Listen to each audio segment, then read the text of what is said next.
I'm Dom Crossan, and it is my pleasure, my privilege, and my high honor to introduce Carol Newsom for her formal address as President of the Society of Biblical Literature 2011.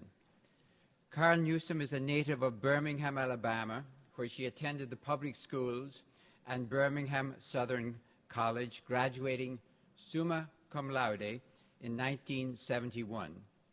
She continued her graduate education at Harvard Divinity School, from which she received the Master of Theological Studies in 1975, and then at Harvard University, from which she received a PhD from the Department of Near Eastern Languages and Civilizations in 1982.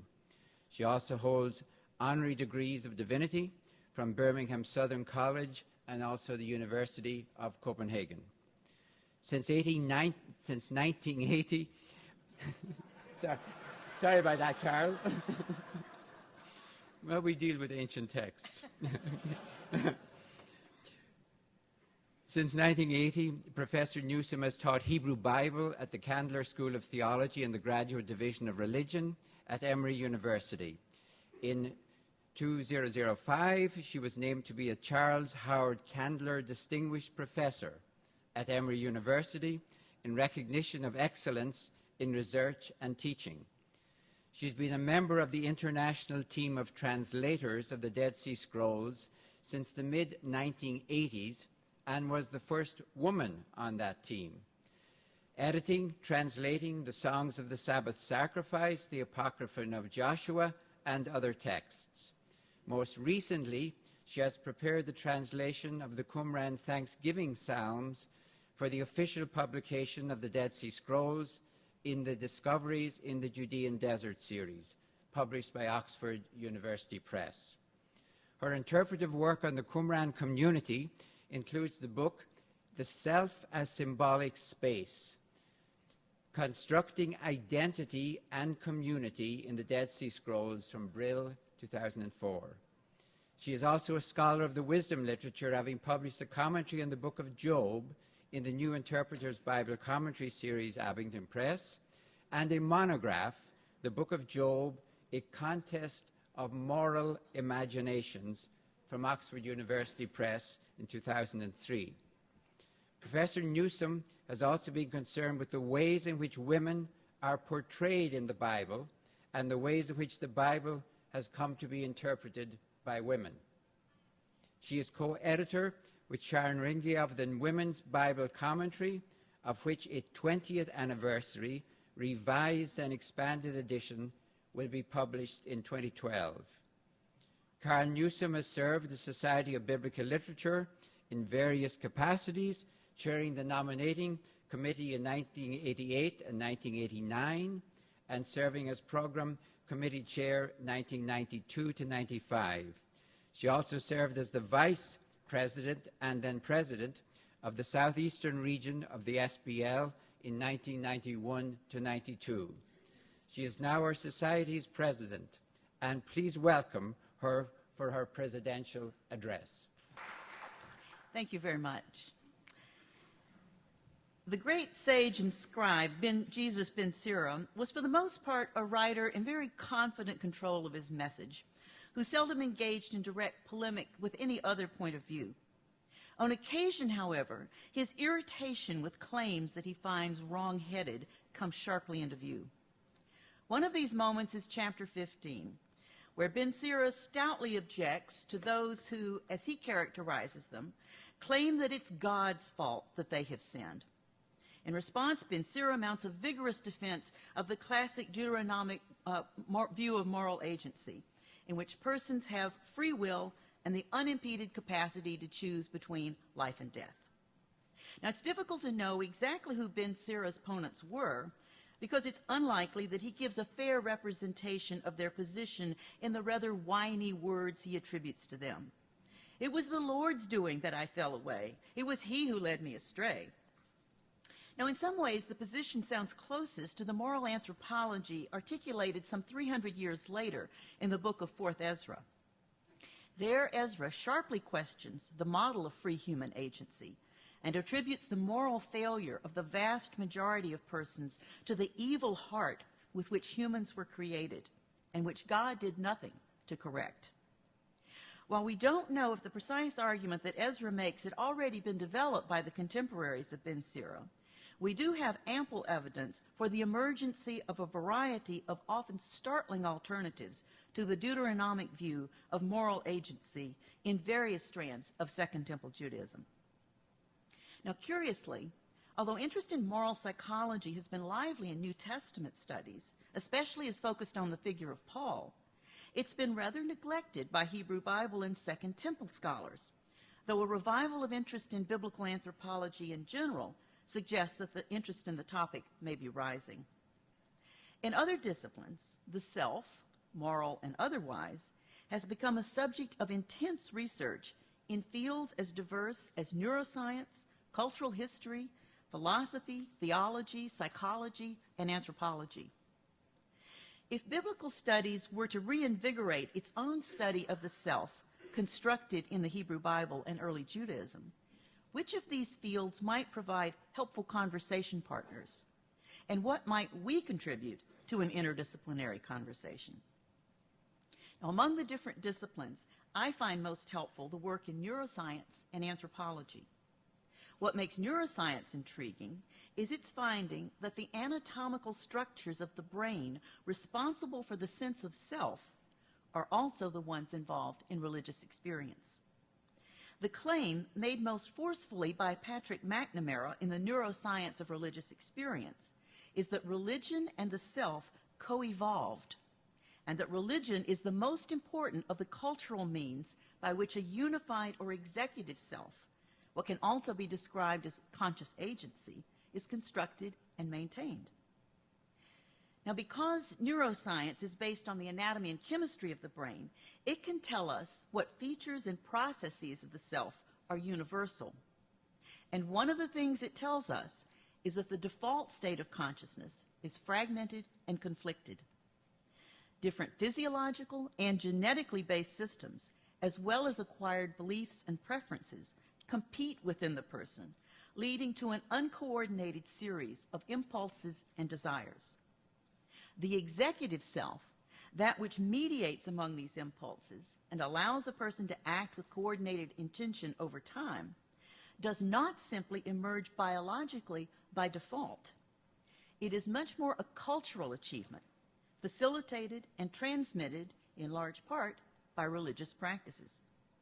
Thus, the study of particular religious models of the self, including historical ones, can provide important data for this inquiry.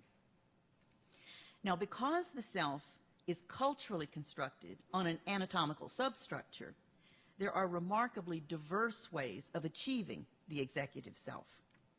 Here's where anthropology is helpful, particularly that branch often called ethnopsychology or indigenous psychology.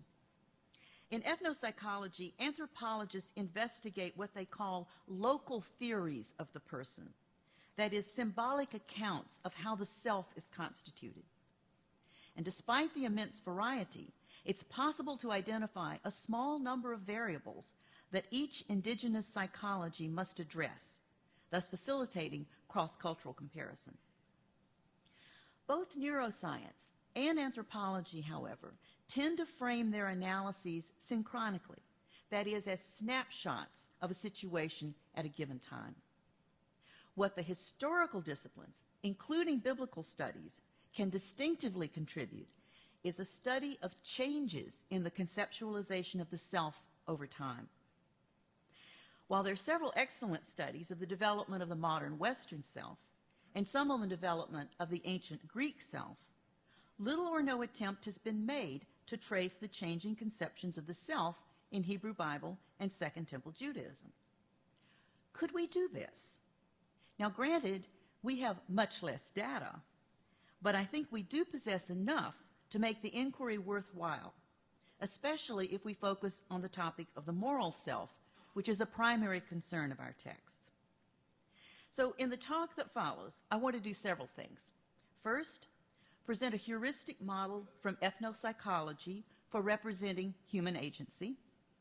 Second, briefly describe the contours of the default model of moral agency assumed in the Hebrew Bible. Third, examine some of the most significant new models developed in Second Temple literature, along with possible reasons for their development and their social functions. And fourth, make what we Protestants call an altar call for scholars who might want to help envision what such a project might entail. Whoops.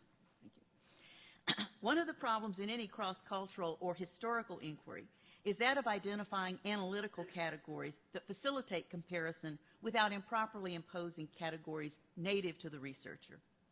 In an important study in ethnopsychology, Paul Heelis and Andrew Locke devised a grid for representing the major vectors that structure cross-cultural models of human agency. They work with two coordinates, location and control. Location refers to the differentiation that every society makes between the perceiver and his or her environment. Roughly speaking, this is a differentiation between self and other, or between internal and external.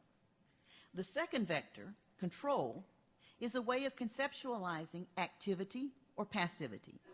That is, whether a person is seen as in control or under the control of someone or something else.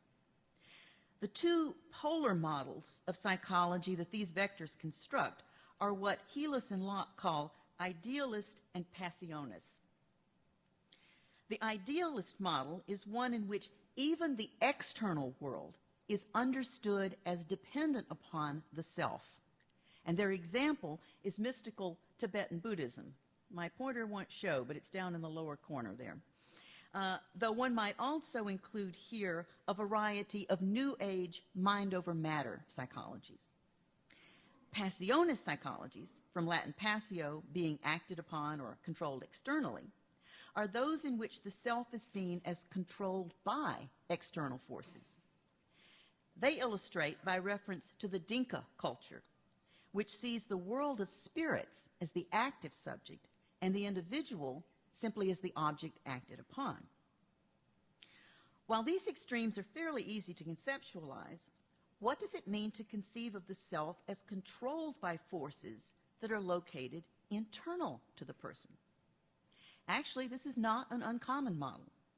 One could think of the ancient theory of the four humors, which were located within particular organs of the body, but exercise control over the whole person. More difficult to illustrate is the possibility of a theory of the person in which an externally located element was conceived as both part of the self and in control. Perhaps some notion of an external soul would fit this model. Now, it would be misleading to think of this schematic model as a set of pigeonholes for static views of the self that are characteristic of cultures as undifferentiated wholes. First, the lived experience of agency includes both control and lack of control, a sense of internal capacity and external restriction. As Heelis notes, every culture will find some way of acknowledging each of these dimensions, though they may be masked or muted, transformed, or relocated in some fashion. And second, although one model may predominate in a culture, a variety of alternative models of the self will coexist, serving different purposes. Although the model of the moral self in the Hebrew Bible has its own variations and complexities, the common Israelite conception of the self would be in quadrant A, an internalized conceptualization of the self in control. The heart, the lave, is the locus of the person's moral will, and it is this organ that's responsible for a person's words and actions. It is, as Thomas Kruger puts it, the moral control and guidance center of the person. It is the executive self. While lave is the most important term for the conceptualization of moral agency in First Temple texts, the term ruach, or spirit, is also significant. Now, this term has a very broad range of meaning. When it's applied to a person, it may simply represent the animating breath, but it can also be used to designate a person's capacities, their skill or wisdom. It can refer to a person's disposition, covering both what we would treat as an emotional state, a troubled spirit, or one's motivation, intention, or will. Now, so far, what I'm describing would still fit in the category of internalized conceptions of the self in control. The capacity of a person to make moral choices is assumed in most of the biblical literature, and it's made thematic in Deuteronomic discourse. This is the conceptualization of the normal state of affairs. The Hebrew Bible, however, recognizes exceptions to this normal condition. Most frequently, external interference is exercised via the Ruach. Now, what facilitates this conceptualization is both the non-material nature of the human Ruach and the fact that the term spirit can also characterize God and other divine beings. Now, in discussing Ruach, it's important to distinguish between two things. The Ruach that belongs to a person innately, as vitality, capacity, disposition, or will, can be enhanced by God. In this case, the person is conceptualized as a container. The person is full of the Spirit, or God fills them with Spirit. And most commonly, this has to do with skill, wisdom, or capacity for leadership. But as an enhancement of a natural capacity, it appears still to be understood as the person's own agency. In contrast to this are the cases where a spirit from God is represented metonymically to a person, that is contiguous but external. In contrast, here the Spirit comes upon, rests upon, clothes, rushes upon, or grips the individual. In these cases, the person is temporarily empowered or impelled to do something that he otherwise lacks the capacity or the intention to do. Both the verbs and the prepositions used suggest that this type of experience was felt to be an external control of a person's agency. But this model clearly represents the exception to the normal human agency. Okay, the conceptualization of internal agency and its occasional override is relatively clear. But given agency, what accounts for the ordinary success or failure in exercising good moral choice? Now, to give a full answer to that would take much longer than we have this evening, but I think I can make a few claims that can serve as a basis for the remainder of the discussion. 3 elements form the fundamental grammar of the moral self in the Hebrew Bible: desire, knowledge, and the discipline of submission to external control. Now, these may be nuanced by other aspects of moral psychology, such as the role of shame in Ezekiel's account of the reconstruction of failed moral agency, or the role of memory in Deuteronomy in facilitating good moral choices. But the fundamental grammar of the moral self across the Hebrew Bible is constructed on the relation of 3 things: desire, knowledge, and submission. So, desire. Desire is not in and of itself negative, but unless it's informed and disciplined, it's seen as an unruly and untrustworthy as a guide to moral conduct. Desires are, in neuroscientific terms, the uncoordinated impulses of our default consciousness. Now, the semantics and imagery of desire play a prominent role throughout the Hebrew Bible. In Genesis 2-3, in other narrative texts, in Psalms and Wisdoms, and in prophetic literature. More important than desire in and of itself, though, is the relation between knowledge and desire.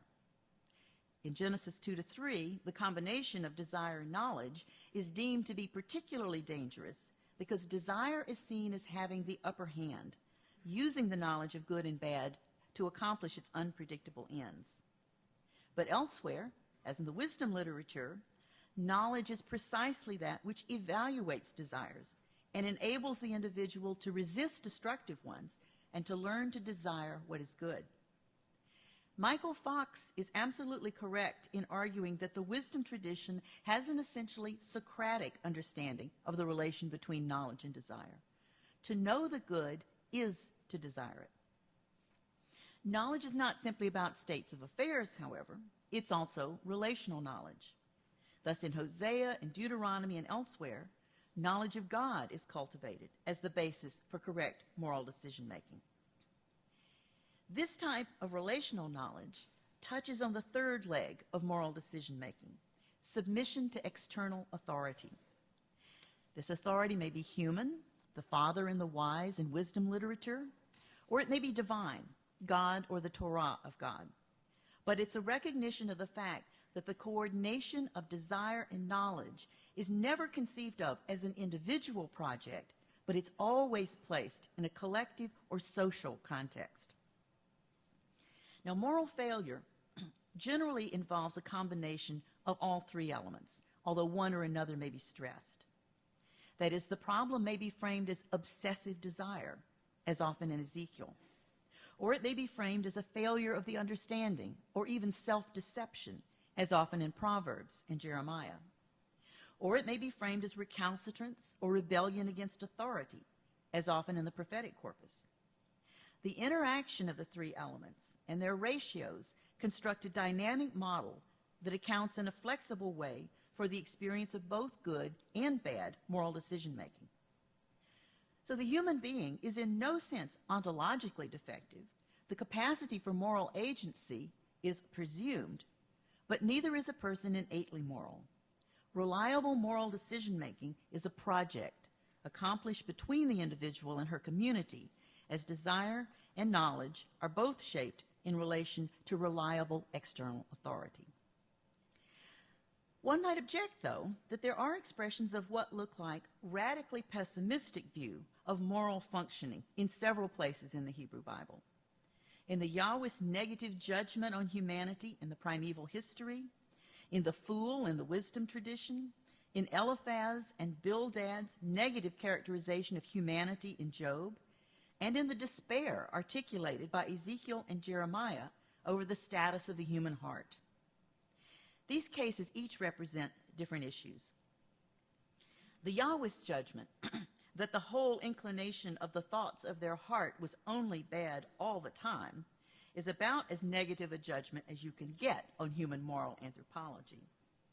This is clear from the fact that even the radical intervention of the flood changes nothing. People are just as bad after the flood as they were before. Although the Yahweh's perspective has played a large role in shaping Western thought, it's important to remember that it's actually a minority report in the Hebrew Bible. The case of the fool in Proverbs is a different sort of issue. It's possible that Proverbs holds that some people are born fools, but it's more likely that the inveterate fool is made rather than born. Where early resistance to the discipline of wisdom is not overcome, then it hardens into intractable moral disorder.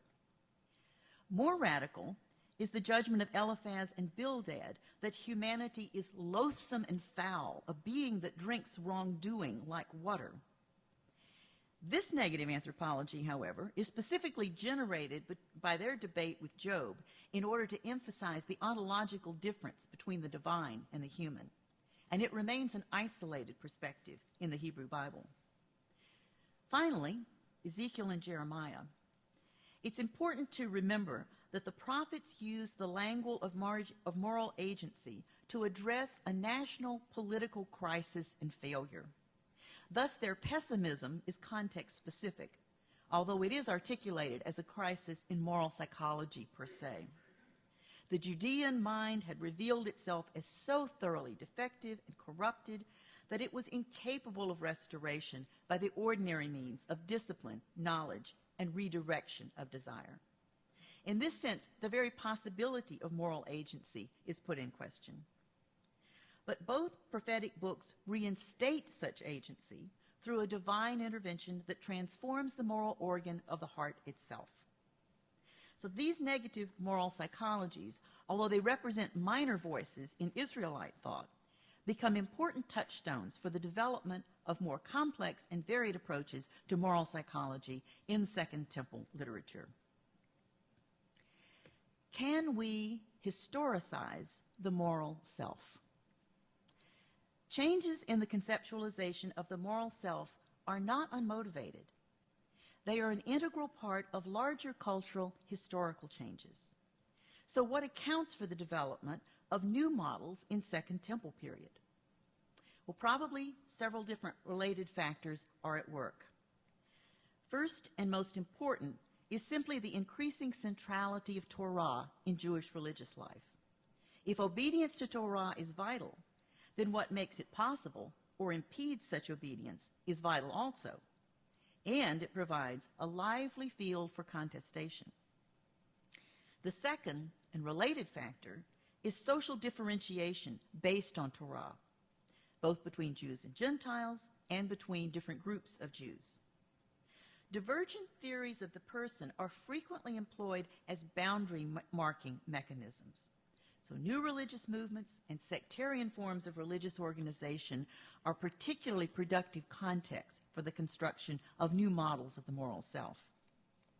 The third factor is the increasing interaction with other cultures, Mesopotamian, Persian, and Hellenistic, all of which provide new symbolic resources for representing the self. Now, investigating what generates new conceptualizations of the moral self is important, but also important is examining the unanticipated effects of such changing conceptualizations. Significantly, the new models of the moral self in Second Temple Judaism frequently focus on the phenomenon of inner moral conflict. What often gets overlooked is that earlier Israelite literature seldom focuses on the issue of inner moral conflict. The emphasis there is much more on the acquisition of proper insight and the formation of proper desires so that one does not, in fact, experience moral conflict, but is drawn reliably to what is right.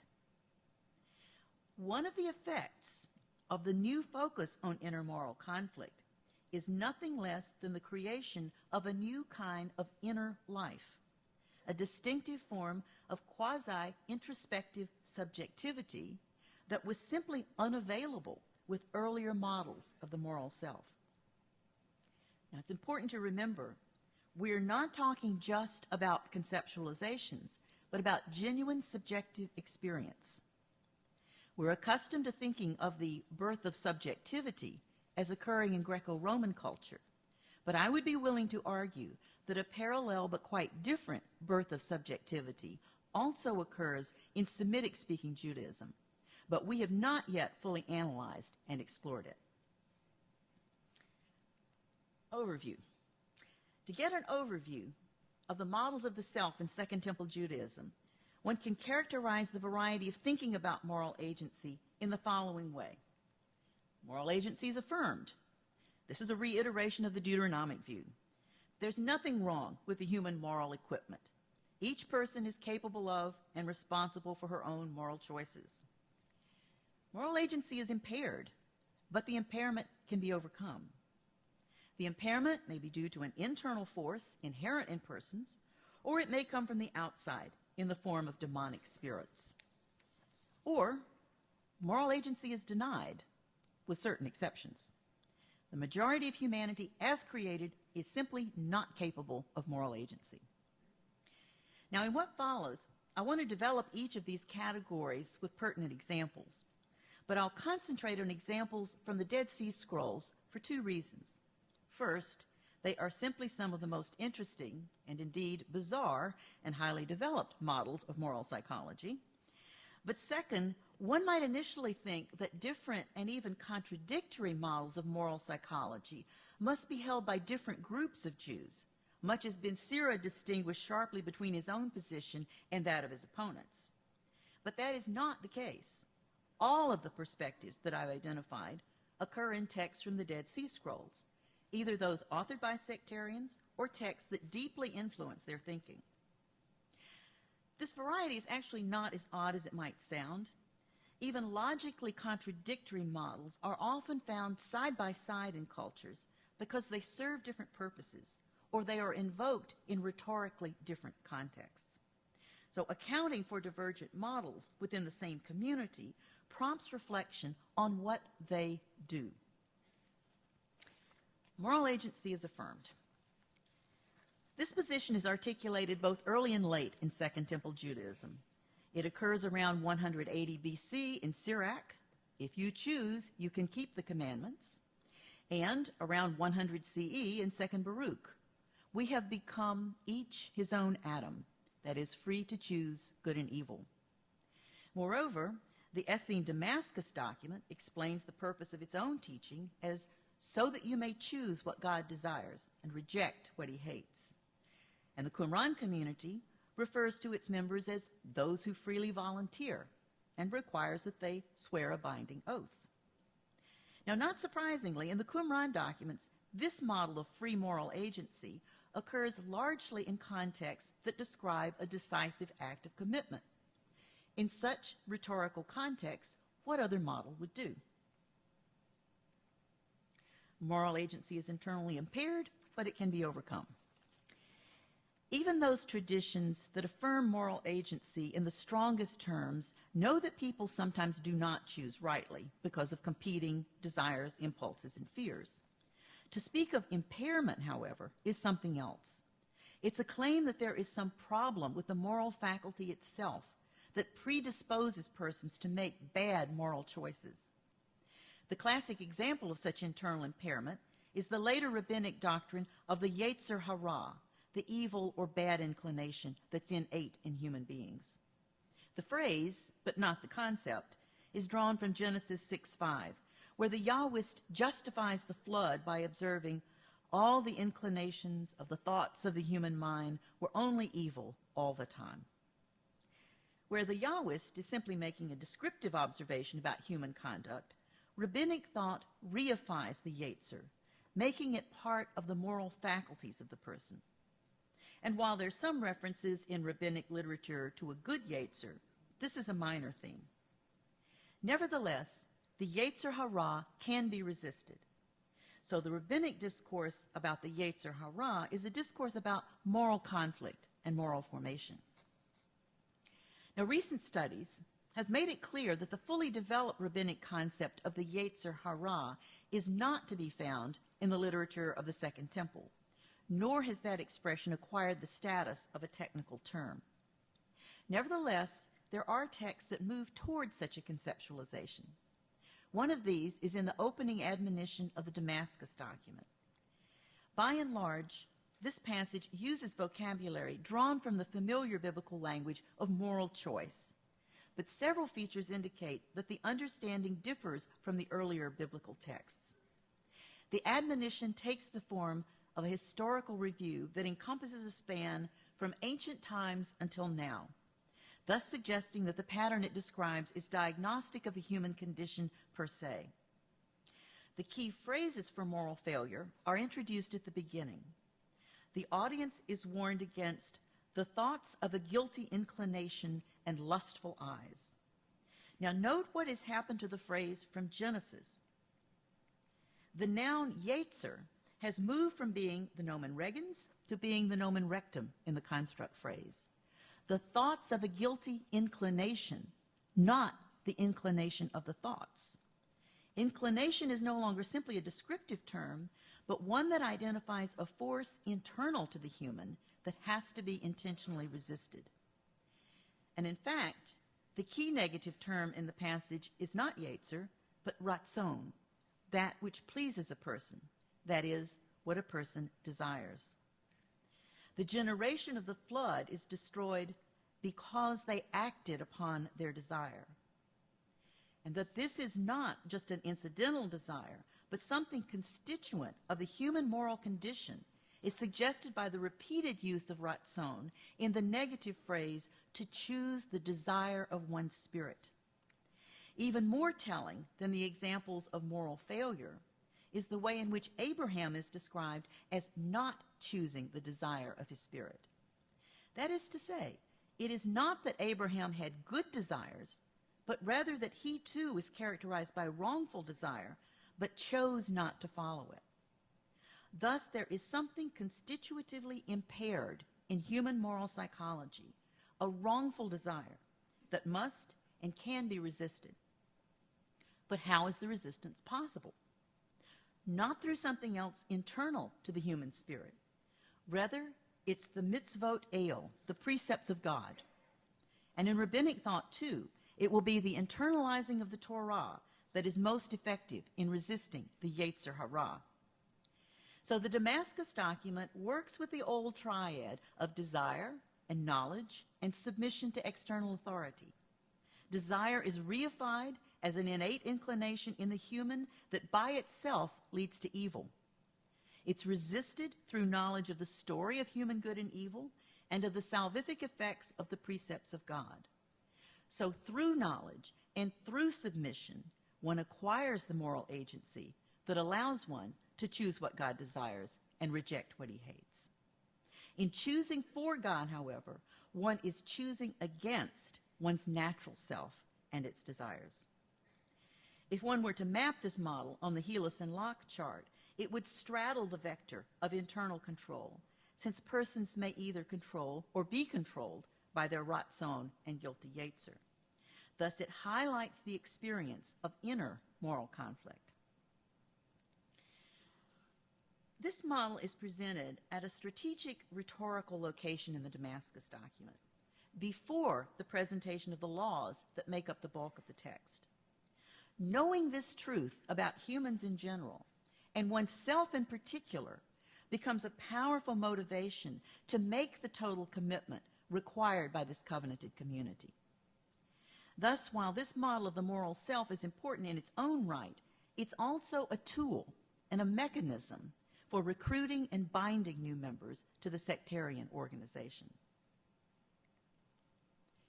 Moral agency is externally impaired, but the impairment can be overcome.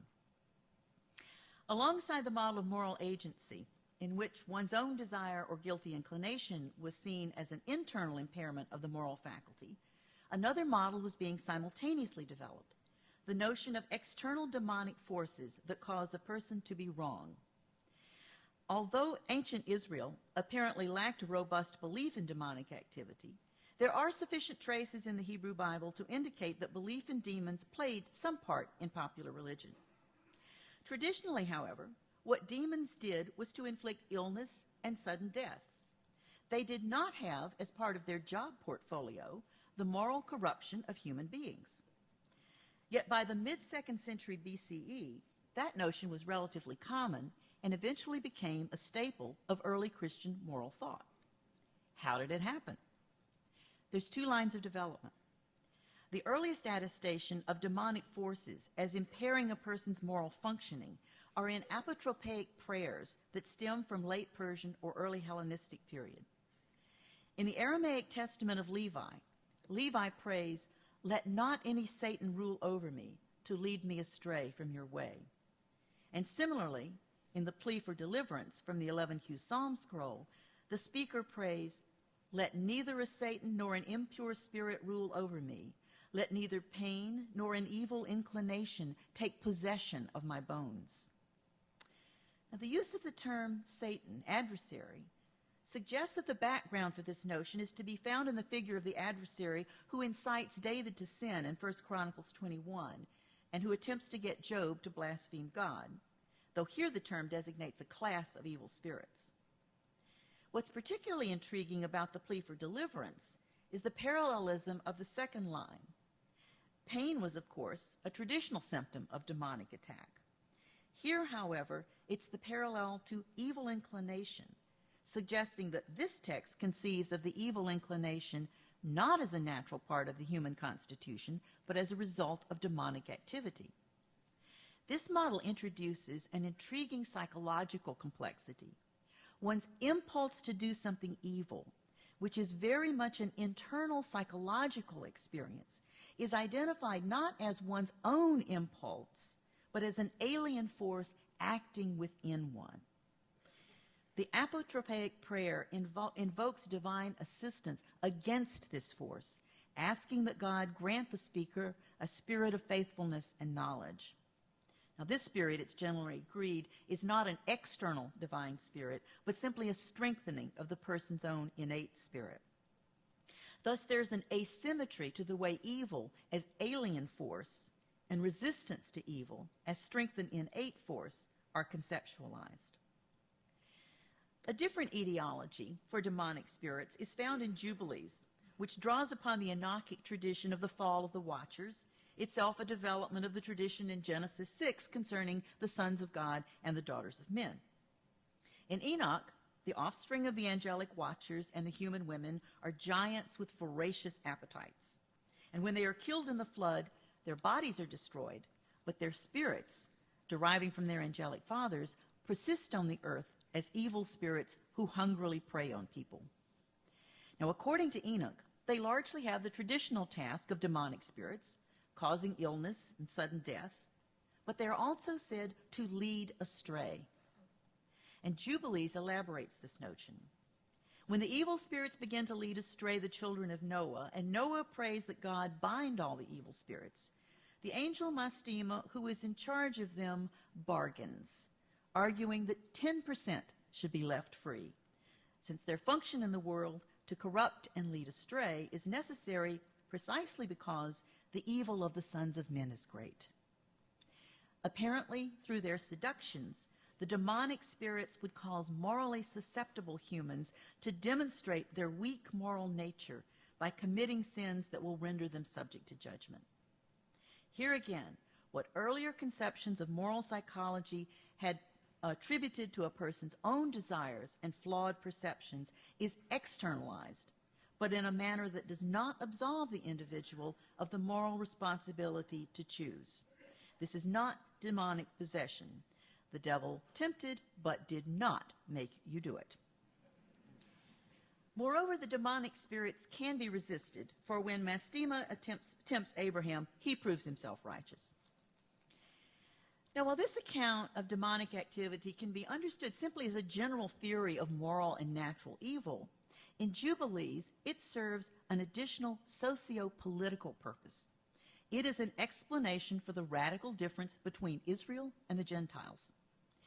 Jubilees recast the tradition from Deuteronomy 23 about the assignment of the nations to various sons of God, saying rather that God chose Israel to be his people, but he made spirits rule over all other peoples in order to lead them astray from following him. For Gentiles, external demonic control is decisive. For Israel, a matter of moral struggle. Well, sectarian organizations appropriated this notion, and in doing so, they spatialized it. They marked the outside world as the place of demonic attack, but the inside world as the place of protection. The Damascus document adapts this tradition and claims that on the day that a person takes it upon himself to return to the Torah of Moses, that is, to join the community, the angel Mastema will turn aside from following him if he keeps his words. Similarly, in the covenant renewal liturgies at Qumran, entry into the community is associated with rituals of cursing that exclude Belial, the spirits associated with him, and the people of his lot. And Christian baptism also follows this tradition. But despite the rhetoric of exclusion rituals, the problem of moral conflict is not resolved by entry into the religious community. Ancient religious communities, no less than modern political movements, understood that no crisis should be wasted, and the crisis of inner moral conflict was often restaged, indeed dramatized, within the religious community. The most sophisticated and remarkable theory of moral conflict is the two spirits teaching in the Qumran community rule. Scholars debated for some time whether this text, with its teaching about the spirits of truth and deceit, light and darkness, was essentially a text about psychological phenomena, internal character and motivation, or a text about cosmological phenomena, transcendent spirits and angelic beings. The consensus has grown that it's about both. Indeed, among other things, it explains how one's experience of inner moral conflict is in fact part of a larger cosmological drama that extends from before creation to the eschaton. The text describes how when God created humankind, God set for them two spirits in which to walk, the spirits of truth and deceit, light and darkness. Although the language of spirit is notoriously polyvalent, I would agree with Arthur Secchi that these spirits have a transcendent reality, but are not simply to be identified with the angelic beings, the Prince of Light and the Angel of Darkness. The two spirits are better understood as transcendent cosmological forces that are instantiated in both angelic agents and humans. Though transcendent, they also exist in the innermost part of a person's flesh. They're thus more reified than simply characterological traits and are envisioned as forces internal to a person. The text draws attention to and explains the psychological experience of inner moral conflict as, in fact, the struggle of these two spirits within one. But the struggle is not simply internal and psychological, because even the most righteous person has some measure of the spirit of deceit within himself. He's vulnerable to being led astray by the angel of darkness and the spirits of his lot. Thus, there's some similarities to the operation of the demonic forces in Jubilees. In contrast to Jubilees, however, defense against this evil force is not simply through the strengthening of one's own righteousness through piety and obedience, but also through an external force that operates on one's own internal spirit of truth. Thus, it's finally impossible to make a clear separation between internal and transcendent spirits, between characterological motivations and good and evil angelic forces. On the Helis and Locke chart, the two spirits model occupies the veritable bullseye, the point of intersection of both vectors, as it represents the drama of moral conflict as simultaneously internal, external, psychological, cosmological. But notice one curious thing. To what aspect of the self is this teaching addressed? It's not addressed to the individual's spirit of truth or to his spirit of deceit. Functionally, this discourse implicitly posits, and in so doing helps to create an executive self, a cognitive function that can perceive both spirits and recognize their struggle within himself. Now, to be sure, this executive self identifies the spirit of light and truth as its ideal or desired self. But although this fully unified self will only be available eschatologically when God removes the spirit of deceit from the innermost part of his flesh, the knowledge provided about the structure and dynamics of the self motivates the sectarian to submit to the disciplines of the community that will enhance the proportion of the spirit of truth within him. Thus, knowledge makes the self desire a purified version of itself and to desire the external disciplines that will make him good. Now for the most radical. Moral agency is denied, with certain exceptions. One of the most startling reconceptualizations of moral psychology builds on terminology from Genesis 6, as well as Genesis 1 and 2, in order to question whether the majority of humanity possesses moral agency at all, not because of any demonic influence, but as a result of the way in which they were created. Now, the two texts from the orbit of Qumran that explore this possibility are a pre-sectarian wisdom text called 4Q Instruction, and a sectarian text from Qumran, the Hodayot, or Thanksgiving hymns. Both texts think through the issue of human moral psychology using the categories of flesh and spirit, a set of terminology familiar to New Testament Pauline scholars. But these two texts, although using the same categories, develop significantly different moral anthropologies. Now, before turning to the texts themselves, we might ask where the categories of flesh and spirit come from. Apparently, the categories are derived from Genesis 6, 1-3, where in the wake of the intermarriage of angels and human women, God declares, "My spirit shall not abide in humans forever, since they are flesh." Now, 4Q Instruction and the Hodayot don't exegete this text so much as they take its categories as indicating the characteristic difference between the divine, spirit, and the human, flesh. And yet, humans do have spirits, since we're animate beings. Nevertheless, the qualitative difference between the divine and the human is figured as the difference between spirit and flesh. This qualitative difference is the basis for the otherwise oxymoronic phrase, the spirit of flesh. 4Q Instruction is a pre-sectarian text, probably roughly contemporary with Ben Sira, which embodies a complex merging of eschatological and sapiential thought. It's an extremely difficult text, and a variety of interpretations have been offered. But in my opinion, the puzzle of its moral anthropology has been persuasively solved by John Collins. He argues that 4Q instruction preserves the earliest account of a theory of a double creation of humankind, based on the two accounts of creation in the Bible, Genesis 1 and Genesis 2-3. These two accounts are then interpreted in light of the spirit-flesh polarity described in Genesis 6. From the perspective of 4Q instruction, there are two kinds of people in the world. Genesis 1 recounts the creation of a spiritual people who are made in the likeness of the holy ones, troping on the words of Genesis 1:27, image and likeness of Elohim.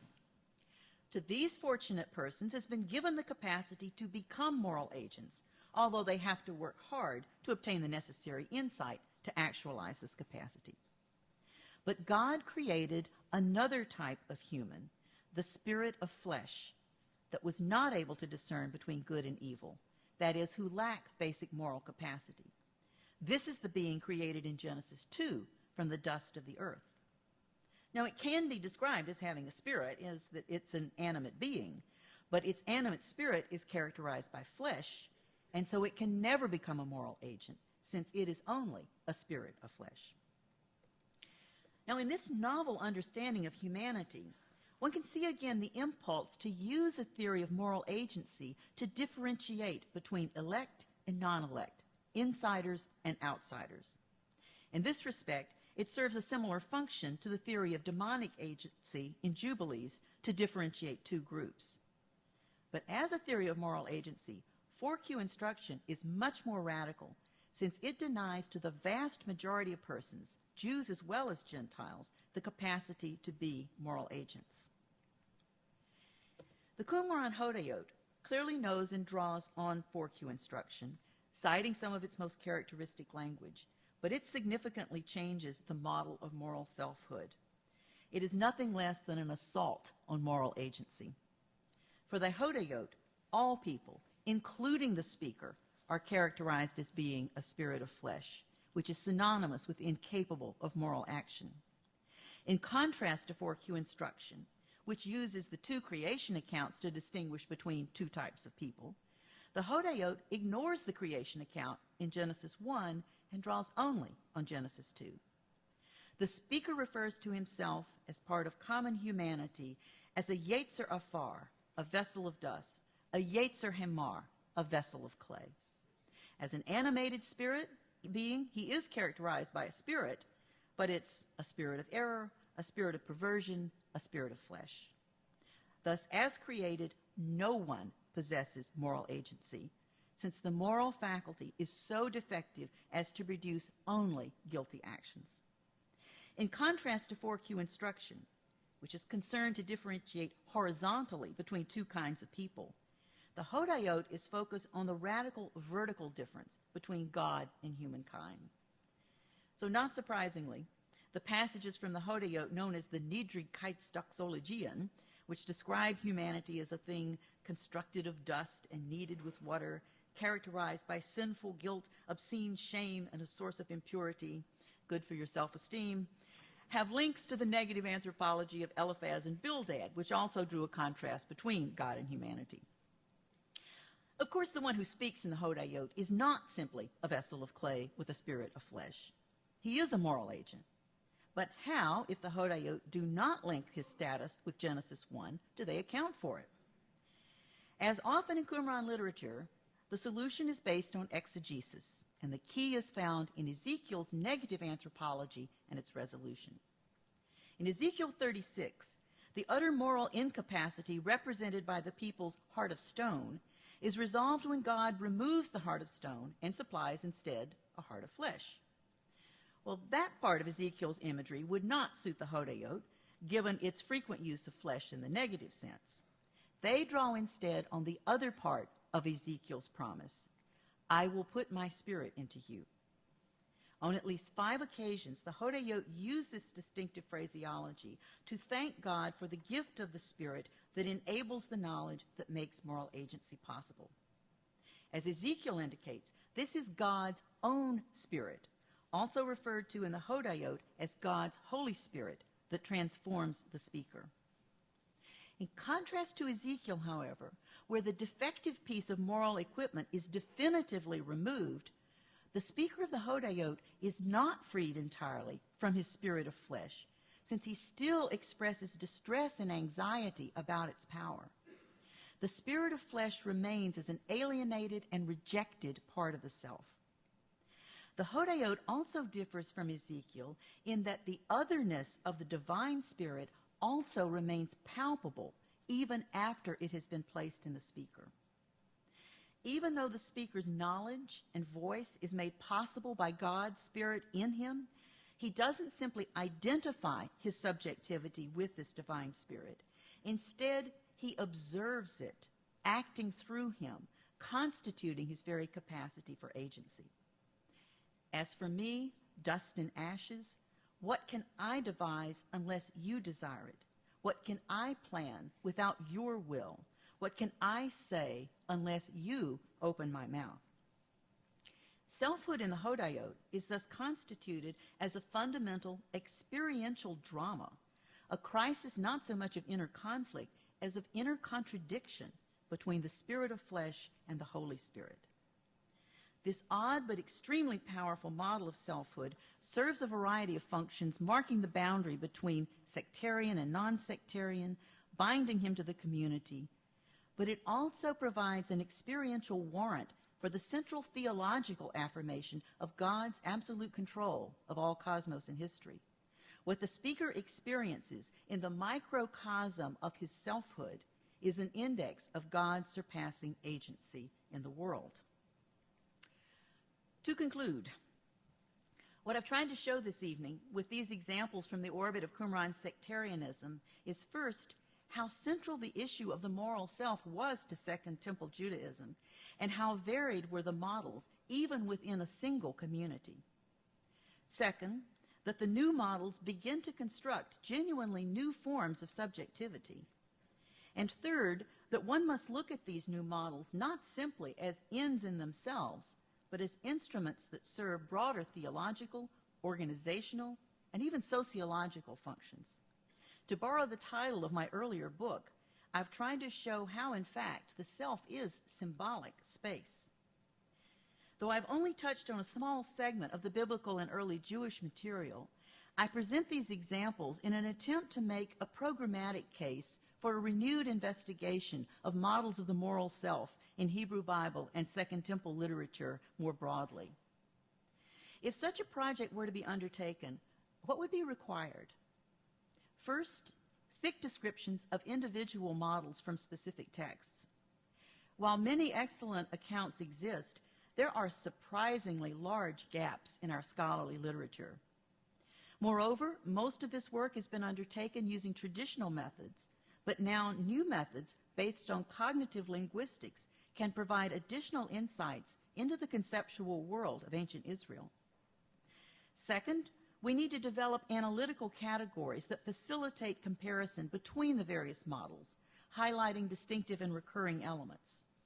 I've suggested some categories this evening, but others might be equally productive. Third, we would need to analyze how these models function within their social and rhetorical contexts, and where possible, show how they are responses to changing socio-historical conditions.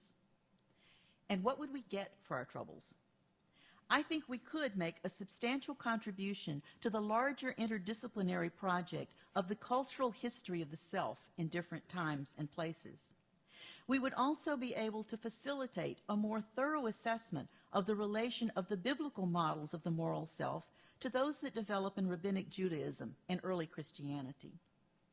If we conducted our research in awareness of the new literature on the neuroscience of religion and the self, it might even be the case that our findings would assist those researchers as they refine and test their hypotheses about the biological, cultural co-production of the self.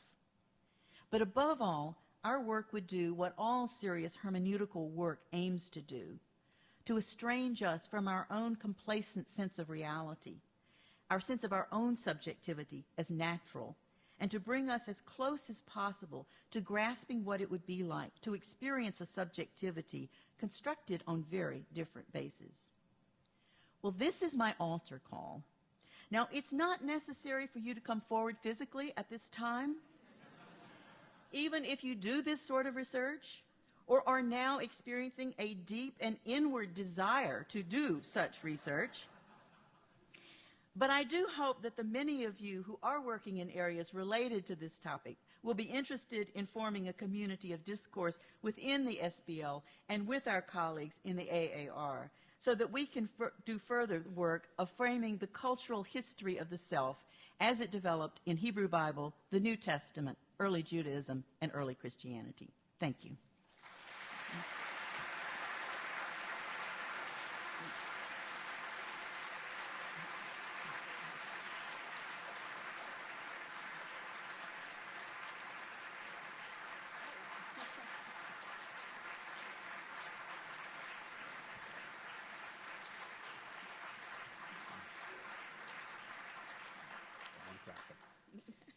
Two traditions at the end of the presidential address. The negative one, as you know, is we don't have any Q&A or discussion. The more positive one is this is a Qumran vase, I think. Yes. This is a gift from the Society to its president to thank her for past, present, and probably future work for the Society. Thank you very, very much on behalf of the Society. And no, I will not drop it. Thank you.